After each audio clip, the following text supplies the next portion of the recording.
जय सिया राम भक्तजनों। आज मैं आपको कलयुग का महाशक्तिशाली महामंत्र बताऊंगी, जिसके जाप करने से आपके सारे पापों का नाश हो जाएगा, मन को शांति मिलेगी, परमपिता परमेश्वर की आपको प्राप्ति हो सकती है अगर आप श्रद्धा विश्वास और नियमित रूप से इस महामंत्र का जाप करेंगे। तो कलयुग में भगवान प्राप्ति का सबसे सरल, सुगम, आसान और बहुत ही प्रबल साधन सिर्फ और सिर्फ भगवान का नाम जप ही हमारे शास्त्रों में बताया गया है। और श्रीमद् भागवत गीता में स्वयं कृष्ण भगवान ने कहा है कि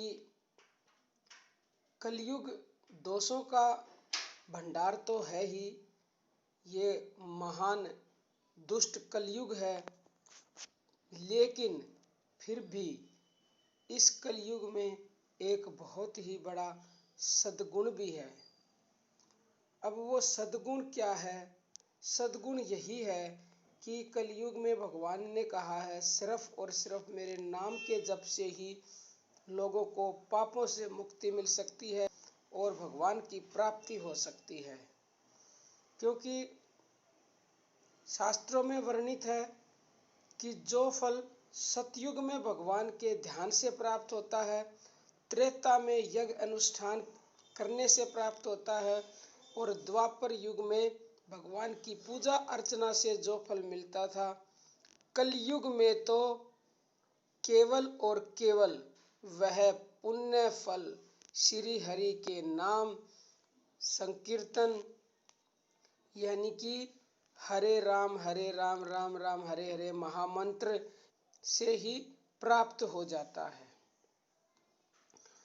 साधक पूछते हैं कि हमें कोई इतना परम शक्तिशाली मंत्र बताओ, महामंत्र बताओ, जिसके जाप से हमें अपार भगवान की दया मिले, हमारे पापों का नाश हो।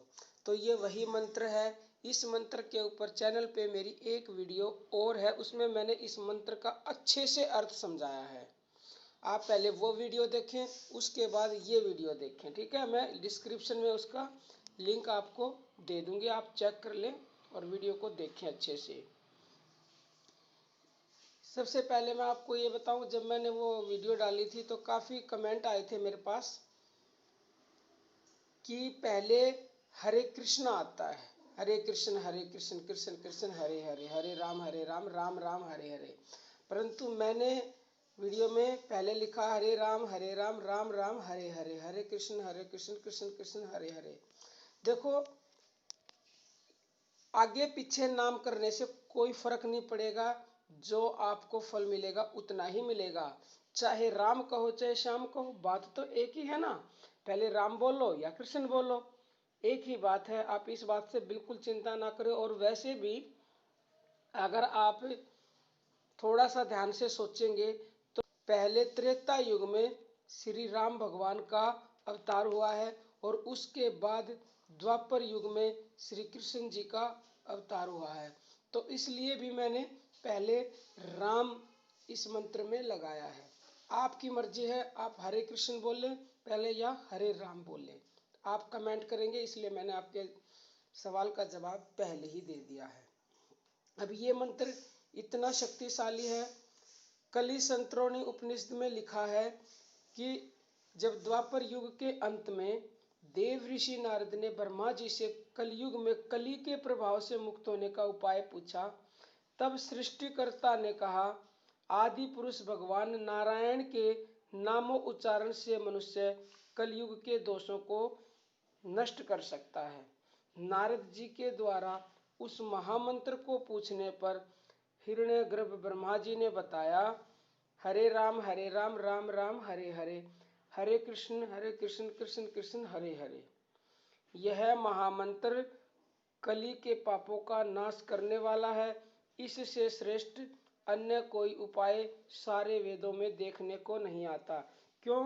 क्योंकि इस मंत्र में राम, कृष्ण और हरि तीनों का ही नाम इस क्रम से है, इसीलिए इसको षोडश कलाओं से आवृत जीव के आवरण को नष्ट करने वाला मंत्र बोला जाता है। और अगर आप इसका नियमित जप करते हैं षोडश अक्षरों वाले इस महामंत्र का, तो आपके सारे पाप, सारे दुष्कर्म, सारी समस्याएं, सारी चिंताएं इस तरह से छट जाएंगी जैसे बादल के छट जाने पर सूर्य की किरणें प्रकाशित हो उठती हैं, और उसी तरह पर ब्रह्म का स्वरूप प्रकाशित हो जाता है। नारद जी के द्वारा हरे राम हरे कृष्ण मंत्र के जप की विधि पूछने पर ब्रह्मा जी बोले, इस महामंत्र के जप की कोई विशिष्ट खास विधि नहीं है, इसको आप हर समय, कोई चाहे पवित्र हो अपवित्र हो, महामंत्र का निरंतर जप करने वाला 4 प्रकार की मुक्तियां होती हैं, सालोक्य, सामीप्य, सारूप्य और सायुज्य। चारों ही प्रकार की मुक्तियां प्राप्त कर सकता है। इतना महाशक्तिशाली महामंत्र है ये। और अगर कोई भी मनुष्य, कोई भी साधक इस मंत्र का 3.5 करोड़ जाप कर लेता है, तब वह सब पापों से मुक्त हो जाता है। महादेव शंकर ने भगवती पार्वती को कलयुग में जीवों की मुक्ति का उपाय बताते हुए महामंत्र का उपदेश दिया। कलयुग में श्री हरि के नाम के बिना कोई भी साधन सरलता से पापों को नष्ट नहीं कर सकता। तो इसलिए मैं आप सबको कहती हूँ कि आप इस महामंत्र का जप करें, और आप किसी भी अवस्था में इसका जाप कर सकते हो। और एक बात और बता दूं मैं आपको, अगर आप वाणी के द्वारा बोल कर करते हैं तो 3.5 करोड़ मंत्र के जाप से आपको मतलब सब कुछ की प्राप्ति होगी, आपके पापों का नष्ट होगा। परंतु अगर आप इसी मंत्र का जप मानसिक रूप से करते हैं तो 3.25 लाख मंत्रों के जाप से ही आपको उस फल की प्राप्ति हो जाएगी जो आपको 3.5 करोड़ मंत्र के जाप के फल से प्राप्त होगी, ऐसा मनुस्मृति में कहा गया है। तो उम्मीद है आज का वीडियो देखने के बाद आप इस मंत्र का जाप शुरू कर देंगे, और अगर आपने मंत्र का जाप शुरू कर दिया तो कलयुग में ये मंत्र आपको भव से पार लगा देगा। आज के लिए इतना ही। जय श्री राम।